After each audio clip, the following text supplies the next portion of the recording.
You're watching Drake Queen Gaming. Enjoy the video. Hey guys and gals, Nary here from Drake Queen Gaming. As some of you know me on Twitter, The Gaming Drag. Today I'm coming back at you with another Let's Play episode of Repeat. So, this is, of course, Sissel's Path. So, anyway, y'all, let's go ahead and jump right back in, shall we? Alarm Chan, you are up, and let's go. Alright. Guess you kids found me out. I suck at cleaning.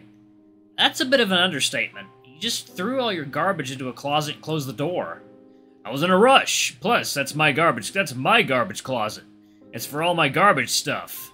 What? But why is this in here? Sissel held the trophy close to his chest as though to protect it like a small child. Boss, this is your national championship trophy. Why would you stuff it with all your other junk?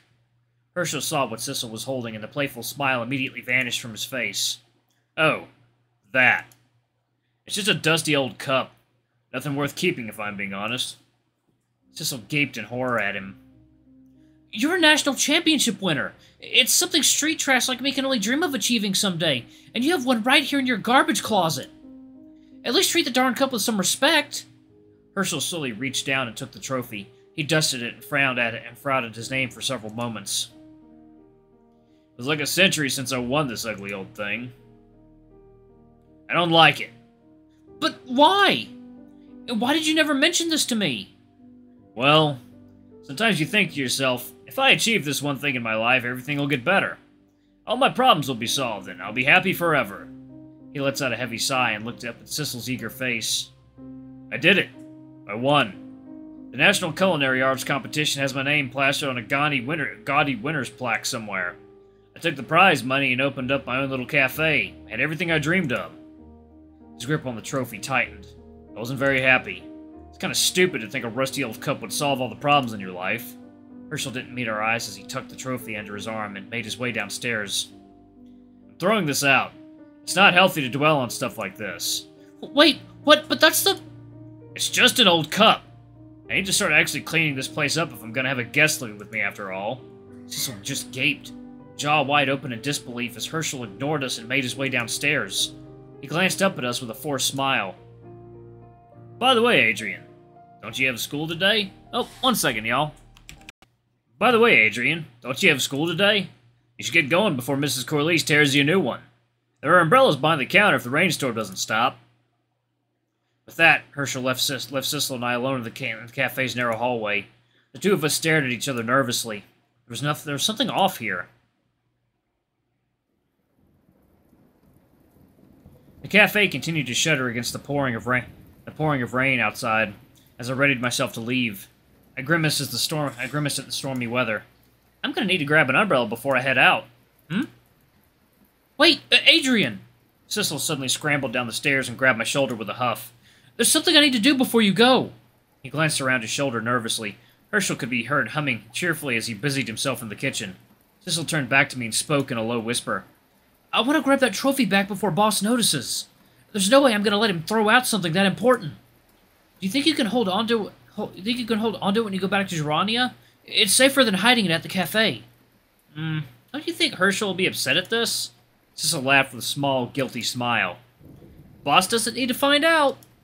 Well, alright, but we should be careful. He nodded and reached over the cafe counter to snatch an umbrella. I saw Boss stuff the trophy in a trash bag and toss it in the garbage dump out back. Let's hurry up and grab it before he notices we're gone. I never expected to be dumpster diving so early in the morning. This is your first time? It's not that bad, to be honest. You'd be surprised by all the good stuff people always throw out. My throat clamped up uncomfortably at the thought of how Sissel probably needed a dumpster dive while he was on the streets. It must have been hard to keep yourself well fed. Hello, Adrian? Are we doing this or not? I shook my head to clear my thoughts. Right, let's go. One second, y'all. Drink some water.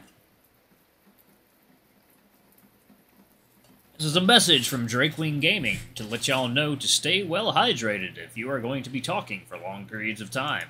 Anyway. Right, let's go. Oh yeah, wow, that is actually just a picture of a dumpster. I don't know what else I expected. Sissel and I huddled under our tiny umbrella as what felt like a waterfall rattled onto us. We slowly made our way towards the back of the cafe where the dumpsters were. I wrinkled my nose at the smell of wet trash and glanced at Sissel worriedly. You sure you want to dig through that for one little trophy? Sissel let out a frustrated huff. The scowl on his face remained as he threw open the top of the dumpster and poked his head inside. Adrian, you don't understand. This trophy represents everything I've worked to achieve.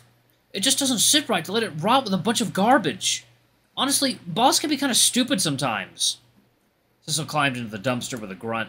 Garbage bags rustled as he rummaged and stomped about inside. After a moment, Sissel let a little ha-ha. Found it! Here, Adrian, catch! What? Ah! I suddenly found myself with a face full of a garbage bag. Stumbling backwards, I spluttered indignantly as Sissel climbed out of the dumpster with a grin. You could have just handed it to me like a normal person. I did say catch, before throwing it, though. I'm holding an umbrella. The two of us were already soaked at this point. Our damp clothes clung heavily on us as we curiously crouched over the trash bag Sissel recovered. Sissel was already busying himself with untying the bag and rummaging through its contents. I held the umbrella above him and shielded us from the pouring rain. It's a lot of old stuff Herschel's throwing away. There were handfuls of old photos, trinkets, and old clothes. Sissel tossed them all back into the dumpster with disinterest until he caught sight of the glimmer of gold. Found it! Thank God! It sucks seeing it swimming with all the other trash. Sissel beamed and held the trophy out to be cleansed in the rain. I hope this was worth it. It is! I might never get to win this competition, but at least I'll get a small taste of it here. There was a bitter edge to his tone. The storm punctuated the silence with a roaring clap of thunder. Bits of wet trash clung to Sissel's arms and legs, along with the sickly sweet smell of rot. I could see him shivering a little against the weather. All this digging for a rusty golden cup.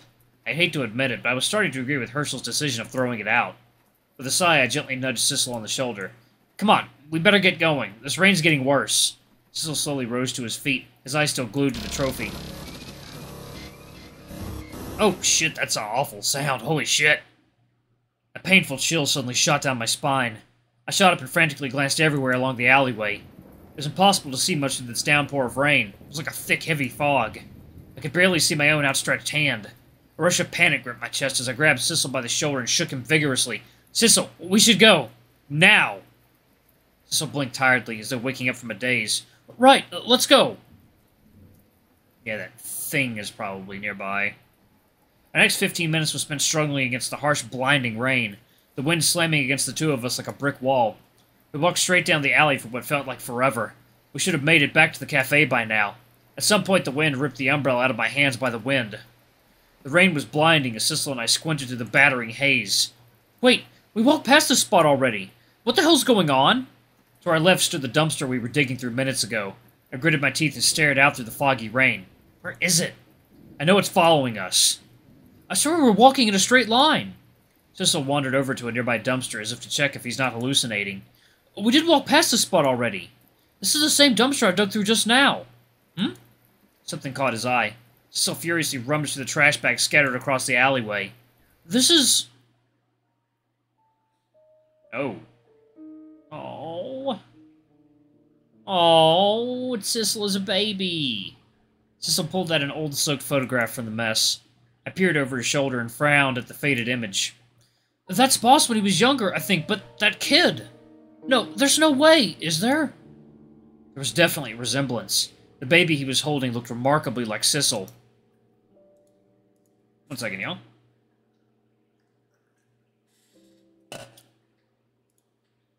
Yeah, no kidding. So the mystery deepens. But what could this mean? Do you think the boss knew my parents before they threw me out? Or do you think he's... Ugh, God. Oh my God, that is an awful sound. Ugh. The world around us suddenly flickered and slowed. I jumped onto my feet and looked around wildly. Raindrops hung in midair, as though frozen in time. In fact, time seemed to have slowed to a halt completely. Sissel? Sissel, can you hear me? We have to go!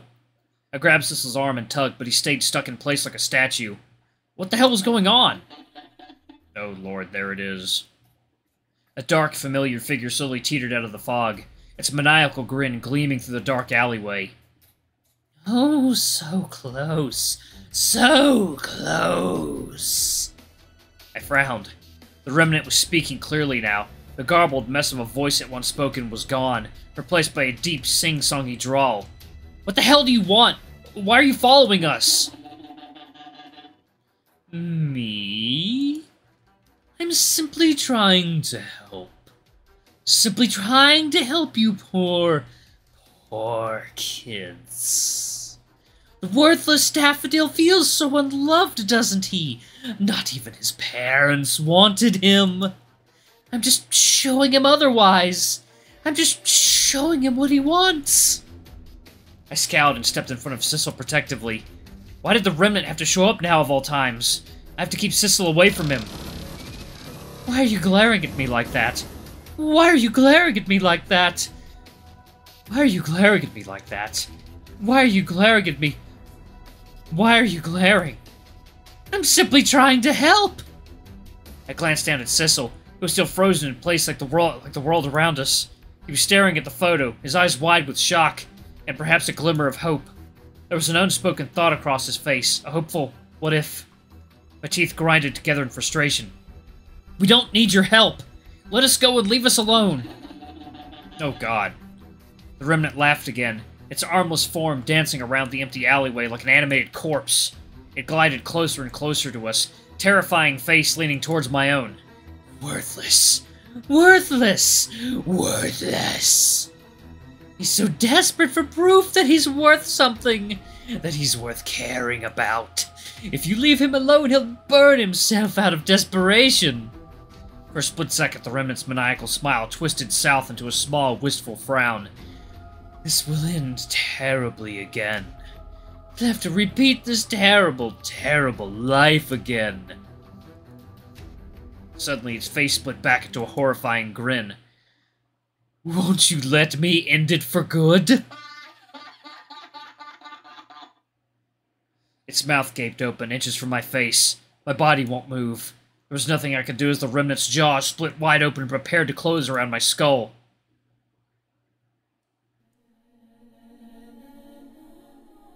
I think not. The earthy smell of the forest filled my nose for the acrid rain. Something was behind me. A shadow loomed over us. Tendrils of hair billowed through the alleyway like the graceful mane of some unknown creature. The tendrils draped over my shoulder in an almost protective manner.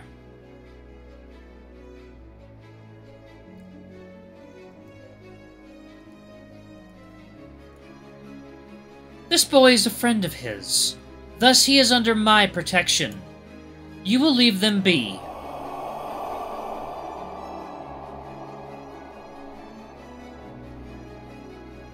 Oh man, Lady of the Lake to the rescue! The Remnant stumbled backwards and shrieked as though it had been set on fire. The heavy curtain of fog that clouded the alleyway was suddenly cut through by a maverick wind. Raindrops that hung in the air, frozen in time, began falling normally again. The Remnant staggered farther into the alleyway, hissing angrily. He will burn! Just wait and see! With that, the walking corpse disappeared into the rain without a trace. I blinked and let out a breath I didn't realize I was holding. It was gone. I turned my head towards the massive lady looming over us and gulped. I don't know what's going on, but thank you for helping us. I thought I was a goner. The figure tilted her head slowly, inspecting me with unseen eyes. You helped him. The woman gestured towards Sissel, who was still staring transfixed at the photograph he dug up. Looked like he didn't even notice the commotion. You helped him, and in return I will help you. You seem pretty protective of Sissel. Are you his wish? The woman shook her head. Her mane of seaweed-like hair wove gently in the wind. My wisher is long gone, yet I am still here. So long as there is strength in these bones, I will look after this boy. It is the duty that was left to me. I see. The woman chuckled. There was something surprisingly warm in her soft voice. The rain was slowly clearing, as if on cue. Her form began to fade as well. She stared at Sissel fondly as she began to drift away. You seek to protect him as well, do you not? I am glad. Take care of him for me, would you? Wait, do you have a name? What should I call you? Call me Bradley. With that, she disappeared with the passing rain. My knees felt weak all of a sudden. I fell down next to an oblivious Sissel with an exhausted sigh. Speaking of Sissel, he finally lifted his head from that damn photograph and noticed my tired, well, everything. What the hell happened to you? You have no idea. Can we get out of here now? I feel like a drowned rat. Sissel opened his mouth and then closed it. He stared around us wildly, as if just noticing how long we'd spent drenched with rainwater in this filthy alleyway. His face flushed with a bit of shame as he stuffed the photograph into his pocket and helped pull me back onto my feet. Sorry, Adrian. I should have dragged you here in this awful weather in the first place. All for a little gold cup. I shivered and leaned against him. Sissel felt very warm. You must be freezing by now. We better get you back inside and grab you a change of clothes. I laughed with a hint of dread as we stumbled our way out of the narrow alley. No can do, sis. Classes are going to start soon. I need to run back to Gerania right now, or Mrs. Corliss is going to rip me a new asshole for being late and breaking curfew.